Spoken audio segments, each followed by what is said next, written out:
Hello everyone, in this video I'll be translating and summarizing the latest Urdu broadcast by Shahbaz Gill to make it accessible for our English-speaking audience. Let's go through the key developments and insights in Shahbaz Gill's words. First, from Balochistan, where smuggling has completely stopped. Yes, for the past 2 years, the Field Marshal had repeatedly promised to stop smuggling. Remember, he visited Karachi twice, and both times the respected and credible anchor Mr. Kamran Khan was either present during those meetings or reported on them with great confidence. He conveyed that the Field Marshal, who wasn't a Field Marshal at the time, had vowed to completely stop the smuggling occurring across the Balochistan border into Pakistan. This smuggling wasn't small-scale, it was worth billions of dollars. Due to international sanctions on Iran, they can't sell their petrol or diesel, so it's smuggled into Pakistan, causing huge tax losses to the country. Major petroleum companies in Pakistan, you've seen Shell, Total, have either packed up and left, want to leave, or are in the process of doing so. Why? Because their business models have failed. They pay taxes on products, while smuggled goods flood the market untaxed. The business community had raised these concerns with the Field Marshal not recently, but 2.5 years ago. He made promises to end the smuggling. And now we're reporting that smuggling has indeed stopped. You might think the Field Marshal has finally fulfilled at least this one promise. But no, that's not the reason. The actual reason is that due to the conflict between Israel and Iran, the border is currently closed. That's why smuggling has stopped. We're showing you videos of the parked vehicles usually involved in this trade. The officers posted at the border, whether they're from the levies, rangers or other forces, are likely quite upset too, because their income has been affected. The drivers and operators of those smuggling vehicles are also losing out.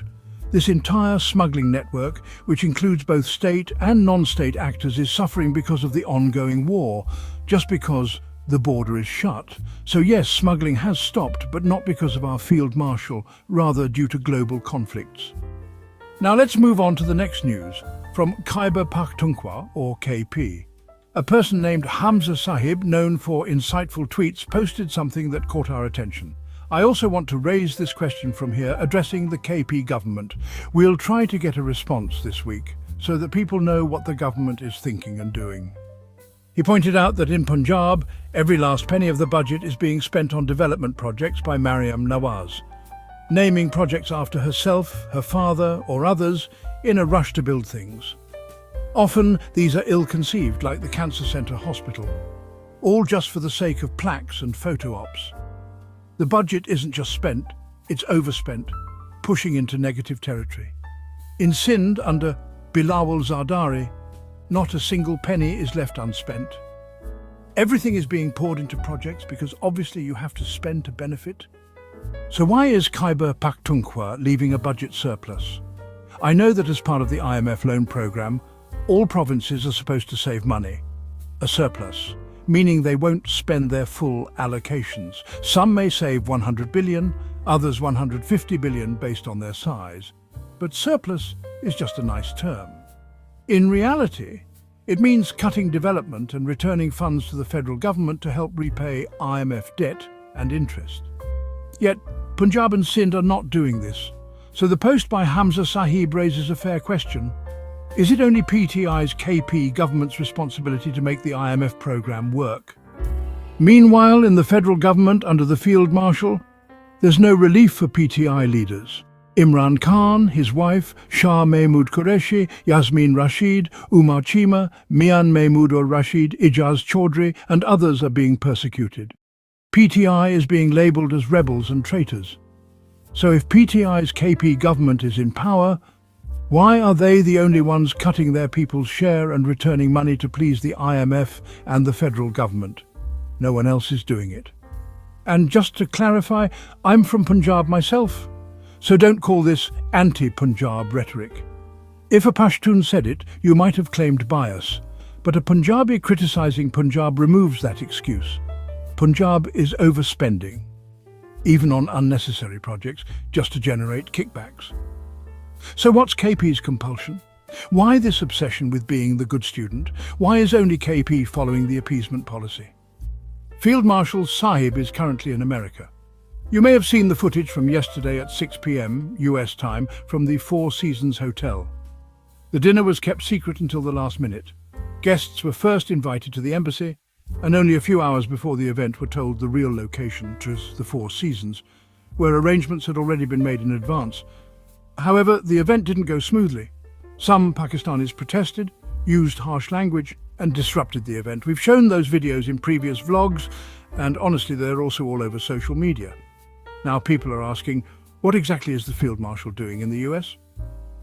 One news item from Geo Group says that in Times Square, New York, where ads run on big billboards if you pay, an ad welcoming the Field Marshal was displayed. We've now learned that Mariam Nawaz has also packed her bags and is preparing to visit the United States. Ads for her will also be run in Times Square. However, after the incident at the Four Seasons and the current situation, her visit might be postponed. But as of now, her plan remains intact. She is expected to travel after the budget is passed. Also, we've learned that Mariam Nawaz wants to meet the wife of a former United States president who is running in the upcoming elections. Through lobbying, she's established contact with one of that woman's close aides. On the other hand, Hafiz Sahib, referring to the Field Marshal, is in the United States with another agenda. The letter, dated June 13th, confirms that Fauji Fertilizer wants to buy Pakistan International Airlines. You might recall earlier, a company like Blue World City had shown interest in buying PIA for $2 billion. But in reality, PIA is just the cover. The real assets are properties like the Roosevelt Hotel in New York, estimated to be worth around $1 billion, and another valuable property in Paris. Sources say Hafiz Sahib is in the United States to finalize deals for these properties, including the Roosevelt Hotel and PIA, during this trip. Also, there's discussion around crypto, as there are many powerful individuals in the United States pushing this agenda. They can reach powerful people and buy some time for themselves. They're getting access to those people from within the crypto space. Obviously, many influential people will make a lot of money from this crypto, and so will Hafiz Sahib. That's how the world works. They're dealing with crypto matters as well. That's why this visit of his is unlike any previous visit by a Pakistani army chief. He's been here since the 12th, and his first informal event took place inside the Four Seasons Hotel. People only found out because there were slogans chanted outside the hotel when he was entering. Otherwise, even that would have remained unknown. So, he's carrying out this visit in stealth mode. In the background, as I've told you, he's also doing business and handling other matters directly. The next news is from Punjab. The budget was presented in the Punjab Assembly. The finance minister presented the budget. While he was giving his speech, Pakistan Tehreek-e-Insaf protested. But with folded hands and all due respect, I must say, the opposition from PTI performed very poorly again. Now, I know they get very angry if we even slightly criticize them. They're my brothers, some junior, some senior, but I humbly appeal to all of them. You gave a very weak performance once again. If this had happened with the PMLN, and I had seen how their finance minister would have been able to speak under such conditions. Well, I remember when Imran Khan first became Prime Minister and had to give his first speech. I remember that moment, and I also see today. If you people truly supported Imran Khan, and if you didn't even have enough strength to create proper noise in the assembly, then you should have taken the day off. You shouldn't have shown up. When Mariam Nawaz was elected and became Chief Minister, people just cooperated. I'm not blaming one or two individuals. Our entire group behaved pathetically. Everyone walked out. It was a staged arrangement with the Speaker's office. Otherwise, it's not like anyone was so foolish not to know that Mariam Nawaz, who can't speak two sentences in a noisy environment, and neither can her uncle, Shahbaz Sharif, can't speak in noise either. So our people intentionally created a little noise and then left, giving Mariam Nawaz a clear platform. The whole assembly was empty, and she gave a boring speech. At that time, even the public couldn't understand what had happened. And even now, most people still don't grasp these subtle tricks. Anyway, today there wasn't some hidden maneuver. but still, we didn't do what we should have done. Now, if you ask, what kind of protest should we do, Mr. Gill? You're just sitting there and lecturing us.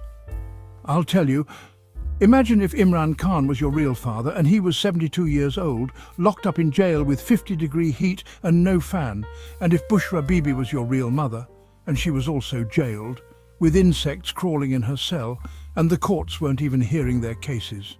If Imran Khan's sisters were your real aunts and got arrested every time they tried to visit him, then tell me, looking into my eyes and in God's name, would you still be protesting like this? No, you would tear your clothes in protest. Okay, fine, don't tear your clothes. At least raise your voices. That's why I request all PTI workers to give their MPAs a bit of a charge, like a mobile power bank. Charge them up. There's nothing to fear. You voted for them in Imran Khan's name. If they can't carry this burden, then they should step aside and say so. That guy presenting the budget today couldn't even say 2 proper words. He still can't. But even then, your protest wasn't strong enough. You should have made serious noise. Let me tell you how to do that. If it was your own government and you weren't getting your development funds, you'd climb on top of the chief minister with your demands. Everyone knows how much noise you make when you don't get tickets. So today's protest, pathetic again. And when the workers criticize on social media, the leadership gets angry. They say we're policing them. But tell me, if we're not supporting Imran Khan properly, who's going to check us? The workers. Imran Khan is in jail. He can't say anything. So the people who voted for him have every right to ask these questions. And ask you must, why such poor performance? Let's break the story here. Let me now tell you about what's happening in Punjab, how a new GOR, that's government officers' residence, scheme is being planned, how land is being grabbed opposite Asri 10, and how this is being done in collusion with DHA, the Defence Housing Authority. We give you so much news from Punjab. So why doesn't the Punjab opposition hold press conferences every other day? Why don't they play aggressively? Why aren't they criticising the government openly? Why have we given them a free hand? This isn't just my job to ask. I'm already seen as a rebel. People say, kick this guy out of PTI because I ask such questions. But you all need to ask them too. Then I won't be singled out. Moving on. The next story is about our very talented Mr. Sohail Warich. You know there's Titu and then tattoo. In Punjabi, the word tattoo is considered crude, but in Urdu it just means donkey. So please don't find it offensive. Anyway, Mr. Sohail Warich has taken a big leap forward. From interviewing actresses in bathrooms, swimming pools and even in bed, yes, that's his journalistic beat, he's jumped straight into the inner circle of the Field Marshal. Every journalist has a beat, politics, crime and so on. His beat has always been more intimate. But now he's written a full personality analysis of the Field Marshal. Essentially, it's a very refined form of flattery. He says that Pakistan's mineral wealth is now under the Field Marshal's control, and he'll use it to pay off the country's debt. Sir, we've been reading this in Pakistan Studies textbooks since childhood. Even Nawaz and Shahbaz fell for this idea, hired Dr. Samar Mubarakmand, and tried to extract gold from Chagai. They wasted money and went into debt, and no gold ever came out. Then Sohail Warich writes that the general is so wise that his friends and family seek his advice on all important matters. I thought maybe big strategic matters. No. He writes they consult him on how much money to give at weddings, which is how much nundra, wedding cash gifts, to give to the bride and groom. So yes, when you have fans like Sohail Warich, what more does a man need? He further writes that the Field Marshal doesn't meet many people, but he should, so misunderstandings can be cleared. He presents a full CV of the Field Marshal, showcasing his importance. After reading it, I personally feel very safe knowing Pakistan is in his hands, a man who advises how much cash to gift at weddings. So, Field Marshal Sahib, please be cautious. If you meet Warich Sahib and he writes another deep piece on you, then, well, may God help you. You and Warich Sahib will know best. Just be careful. Warich is like those buses you see on Pakistani roads. The front says one thing, the back says another. That wraps up our translation of Shahbaz Gill's video. I hope this English version helped you understand his message better. Please like, share and subscribe to Awami Lens to help our community grow. Don't forget to leave a comment below and let me know what you thought of this effort.